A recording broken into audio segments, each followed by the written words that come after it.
आज क्लास में हम पढ़ेंगे मोस्ट इम्पोर्टेंट 12th क्लास के लिए जो टॉपिक है, जो स्टेंजा आएगा आपका 7 नंबर का, उसे देखते हैं।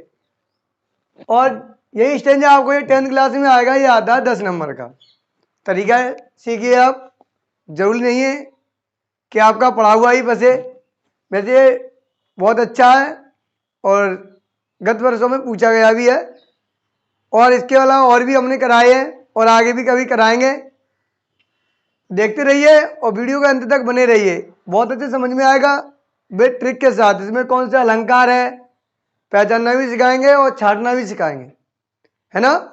तो देखते हैं, सबसे पहले हम इसे स्टडी करते हैं, इसे रीड करेंगे, उसके बाद हम छांटेंगे। देखिए क्वेश्चन कह रहा है, जो हमारा स्टैंडर्ड दिया है, आई लुक्ड। आई में मीन्स मैंने, लुक्ड माने देखा, अगेन माने द्वारा, एट माने पर, हर माने।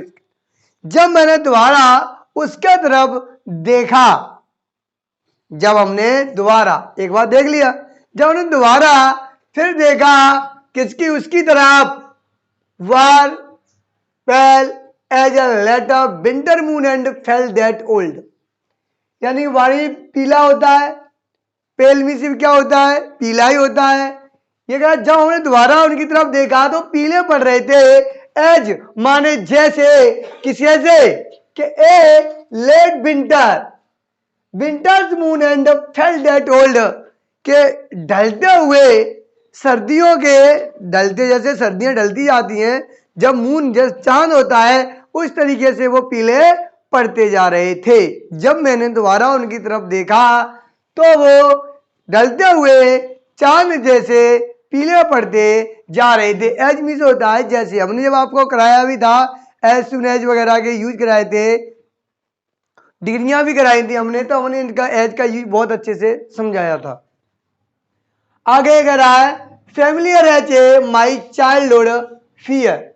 ये कह रहा है जैसे बचपन की याद, जैसे बचपन के जिस तरीके से मुझे डर लगता था, उस तरीके से मुझे डर लग गया, मुझे उसी जैसा क्या लग गया, डर लग गया। जैसे मैंने उनके दोबारा उनकी तरफ देखा तो वो पीले पड़ते जा रहे थे, कैसे, ढलते हुए चांद की तरीके से। तो मुझे अपने बचपन का जो डर था वो एकदम याद आ गया और मैं डर सा गया। बट लेकिन ऑल आई सेड, हमने कहा या मैंने कहा, सेड माने कहा, बाय माता, सी यू सून, अम्मा, अम्मा जल्द ही मिलेंगे। मैंने कहा, किसने, मैंने, कवि ने यानी पोइट ने कहा कि अम्मा हम जल्द ही मिलेंगे। किसने कहा, पोइट ने कहा। क्या कहा कि अम्मा हम जल्द ही मिलेंगे। All I did was and smile. जैसे ही हमने बोला तो वो क्या हुई, हंसी यानी मुस्कुराई और मुस्कुराई। जैसे ही, ध्यान रखिए, जैसे मैंने दोबारा उनकी तरफ देखा तो वो ढलते हुए चांदी तरीके से पीले पड़ते जा रहे थे। तो मुझे अपने बचपन का जो डर था वो एकदम याद आ गया और हमने अम्मा से कहा, अम्मा सी सून, जल्दी मिलेंगे। और वो सिर्फ मुस्कुराई। जब हम जा रहे थे वहां से, हमारे जब विदाई ले रहे थे, फिर वेल ले रहे थे, तो हमने कहा अम्मा जल्दी मिलेंगे, तो वो मुस्कुराई, है ना। तो अब देखते हैं क्वेश्चन क्या कह रहा है हमारा। How was the poet mother compare. देखो बात ध्यान रखो, जब भी हमें क्वेश्चन को सॉल्व करना है पहले हमें इसी में से लिखना है, उसके बाद हम ऊपर चलेंगे।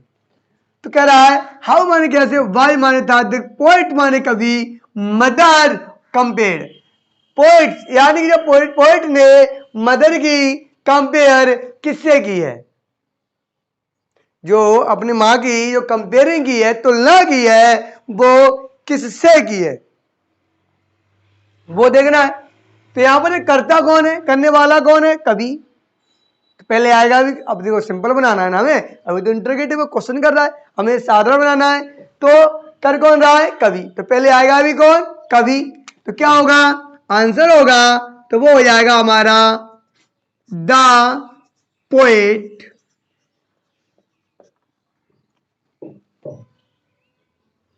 मदर, पोएट्स मदर, पोएट की मां की कंपेयरिंग कराई जा रही है, तो वाज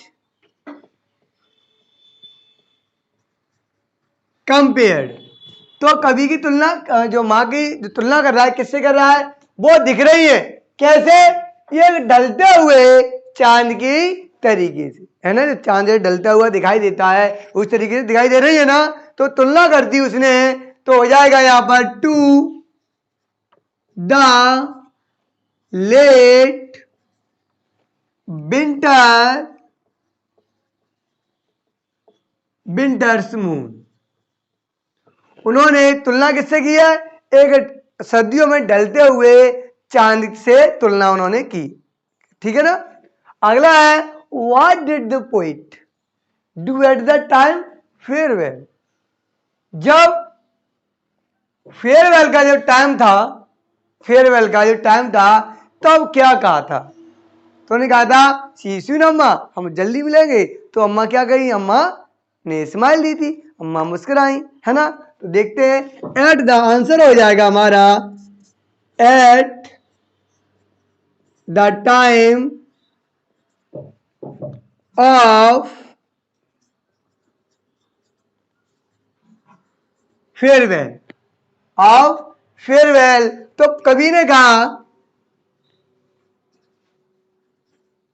पोएट सेड, कवि ने कहा कि दैट, कवि ने कहा कि, क्या कहा? सी यू सून अम्मा, जल्दी मिलेंगे।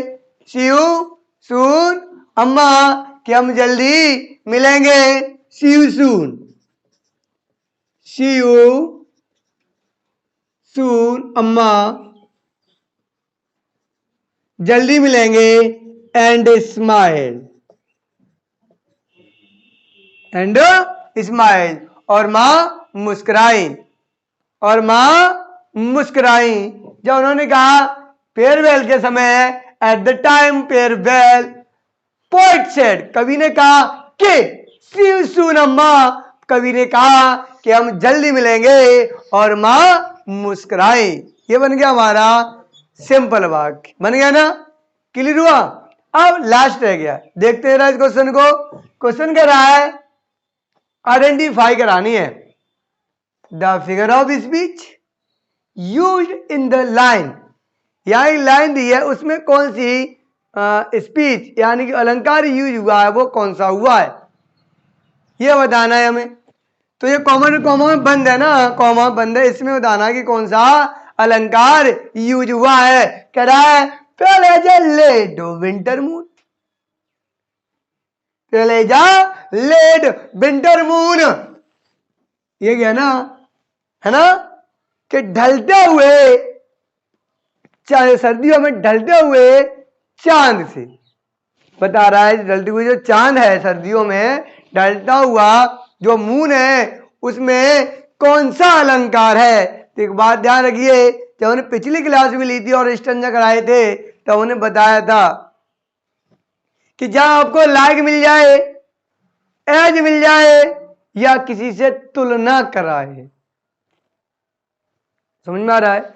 जब हमें लाइक मिल जाए या एज मिल जाए, समझ लेना कि उसमें जो अलंकार होगा वो उपमा अलंकार होगा, यानी कि उसमें सिमली होगी।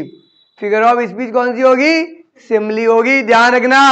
तो हमें तो देखा कि एज मिल गया, बहुत अच्छी शानदार ट्रिक है कि हमें एज आ जाए, लाइक दिख जाए, तो समझने की ज्यादा जरूरत नहीं है, दिमाग लगाने की ज्यादा जरूरत नहीं है, आगे मीच के लगा दो लाइक, राइट जाएगा।